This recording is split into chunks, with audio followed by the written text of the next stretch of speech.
Nearly 2 months after the U.S. pullout from Afghanistan, Secretary Pompeo told CBN News how the consequences are playing out in Israel and beyond. So I've heard over these past few days while I've been here in Israel, I've heard from many of the Israeli leaders and security establishment. They're very concerned.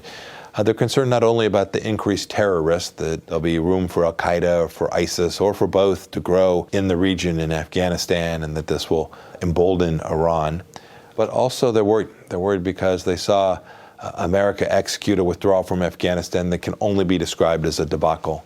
Not only did we have 13 Americans killed, so tragically, but we still have Americans who are behind enemy lines. It made no sense to me the way the Biden administration executed that withdrawal, and I think America's credibility in the world was damaged as a result of that. I pray that we're able to get that credibility back.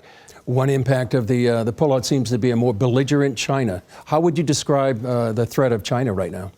All of these things are interconnected. Leaders around the world watch how American presidents behave.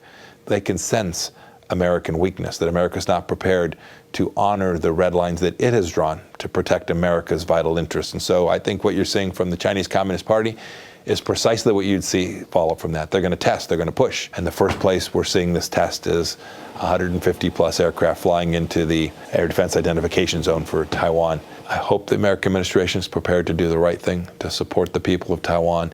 You've been the CIA director, Secretary of State. What keeps you up at night? The single biggest thing that keeps me up at night today is the fact that we are teaching our kids in school things that are so deeply disconnected from the American tradition that it is incomprehensible for me to understand.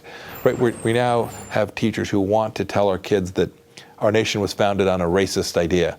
They want to tell children that because of their race, they may well be the powerful and the other group be the victim. This is not the America that I have known. It's not the America that I've read about. It's not the American tradition. We had a noble founding. We are the most exceptional nation in the history of civilization. And if we refuse to teach our children that, then the republic is at risk. Secretary, you're an evangelical Christian. You're here in Jerusalem. What does Jerusalem mean to you? I was at the Church of the Holy Sepulchre yesterday, right, where Jesus was crucified, died, and buried, and then rose from the tomb. This is at the center of who we are as Christians, and to get to once again to walk this place is a reminder of how central Christianity is to humanity, and how important it is that as we enter public life, that we keep Christianity and our faith at the center of it, and we never Jesus Christ. Mr. Secretary, thanks for joining us. Thank you very much, sir. It was wonderful to see you again.